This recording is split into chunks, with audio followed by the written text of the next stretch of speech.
হেৰিত পথাৰত যাব লগা আছে, মানে পথাৰত অলপ কাম আছে। এনে আহিলো আৰু যিহেতু ভুৱা খেতিয়ক।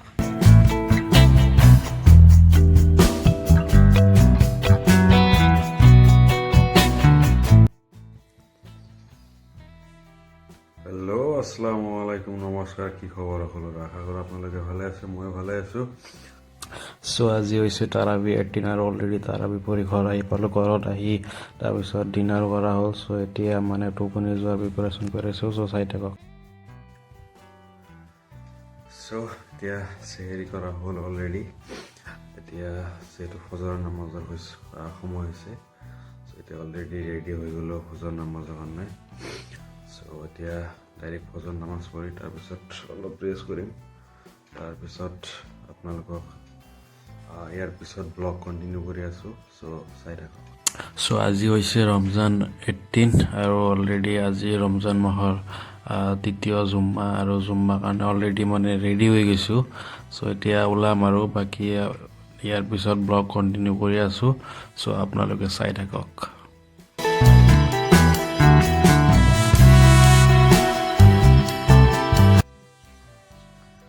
আজি 18 ৰোজা চলি আছে অলৰেডি, আৰু আজি আছিল আমাৰ ৰমজান মাহৰ মানে তৃতীয় জুম্মা আছিলে।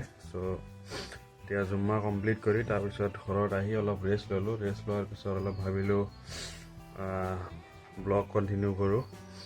তাৰপিছত এতিয়া অলপ মানে হেৰিত পথাৰত যাব লগা আছে, মানে পথাৰত অলপ কাম আছে।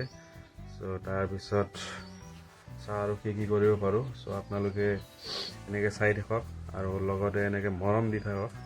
যদি আপোনালোকে মৰম দি থাকে তেতিয়াহে মানে মৰমবোৰৰ যি মানে ৰিজাল্ট, সেই ৰিজাল্ট ওলাব। এনেকৈ দি থাকক আৰু।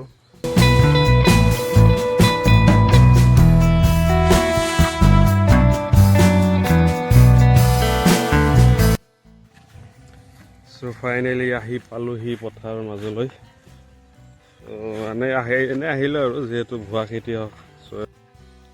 একচুৱেলি ভুৱা খেতিয়ক, সেইটো মানে একচুৱেলি এণ্টাৰটেইনমেণ্ট পাৰপজ ইউজ কৰিছোঁ, কোনো বেয়া নাপাবা। আৰু বাকী যিহেতু এতিয়া এৰি ধানৰ সময়, মানে ধানৰ অৱস্থা বেয়া নহয়, ভালেই চলি আছে। এনেকৈ যদি ভালকৈ এনেকৈ মানে গ্ৰ' হৈ থাকে, আৰু লগতে দামো যদি ভাল যায়, তেনেহ'লে কৃষকৰ অৱস্থা ভাল হ'ব আৰু।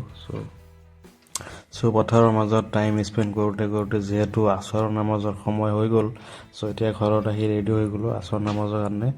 এতিয়া আছৰ নামাজৰ কাৰণে ওলাম আৰু। ইয়াৰ পিছতে মানে এনেকৈ প্ৰায় দিনটো শেষে হ'ল আৰু। এনেকৈ যাই আজি 18 ৰোজা কমপ্লিট হ'ব যাই আছে। চাই থাকক। অলৰেডি ইফতাৰ কৰা হ'ল আলহামদুলিল্লাহ। বাকী আজি 18টা ৰোজা কমপ্লিট হ'ল আজি, আৰু এইখিনি চোৱাৰ বাবে আপোনালোকক অশেষ ধন্যবাদ।